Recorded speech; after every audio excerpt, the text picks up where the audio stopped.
If you go to hell, let me ask you something. Who will you blame when you get there? I mean, you don't blame yourself. You're good. You don't blame yourself for anything. You're a good fellow, aren't you? When you get to hell, who you going to blame? You going to blame me? You can't blame the preacher. He didn't want you to go to hell. You can't blame the church. The body of Christ didn't want you to go to hell. Who are you going to blame? You going to blame God? Send his son to die for you? How are you going to blame God? You can't blame God. Boy, you folks that are good folks, you sure going to be in a mess, ain't you? Who are you going to blame? Blame your family? Your family don't want you to go to hell. Who are you going to blame? Your friends? Your friends don't want you to go to hell. Listen, your friends and your family and the church and the preachers, they wouldn't want you to go to hell. God wouldn't want you to go to hell. Christ wouldn't. Who wants you to go to hell anyway? Besides the devil, and he can't force you. He can't force you. Who are you going to blame when you get there? I'm a good fellow, but what are you doing burning down there if you're such a good guy? You get to hell, you know what you're going to be surprised to find? You're going to be surprised to find that good folks there. They're good folks there. Of course, there'll be some scoundrels there.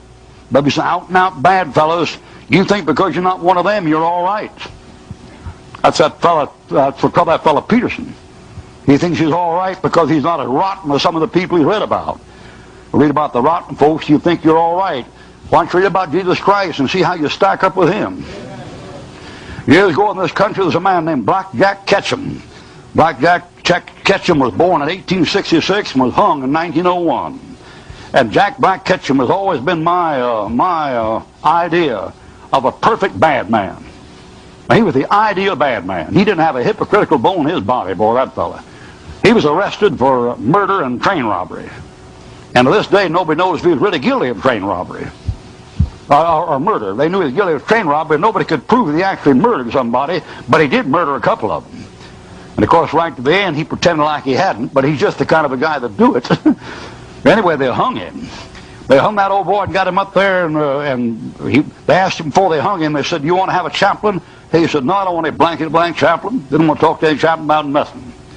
And they said, "What's your last request before you die?" He said, "My last request, I want to have somebody play a fiddle when I swing out."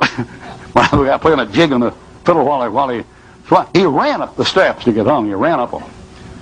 And he asked for it. He said, when he went up the steps, he got to the top of the steps, said, "What'd you put this stockade around here for?" They said, "That keeps spectators from seeing this hanging." He said, "Take it down. Let them see a fella get hung that never killed a man in his life." And he got up there, and then he said, "Okay, boys, let her rip. I'll be in hell before you eat breakfast." "Let her rip, boys. I'll be in hell for a wham." They slammed that thing and had the weights on it wrong and tore the head loose from the torso. What a mess, man. You talk about a character, there's one. Let her rip. It ripped, boy. That thing came down, the weights went the wrong way, the head hanging up there and the torso flapped on through the... There's a bad man. There's a bad cat, boy. Died a bad death. And some of you folks think, well, I'm not like that. What do you do in that kind of company in hell? Yeah. If you're not like that. Amen. Is that kind of company for a good man to keep? There must be something awfully wrong with you we just don't know about. Yeah. Because that's where God puts them. There is no difference. There is no difference, for all have sinned and come short of the glory of God. All right, that is no. You're going to be shocked and amazed and surprised at the fact that the torment never ends.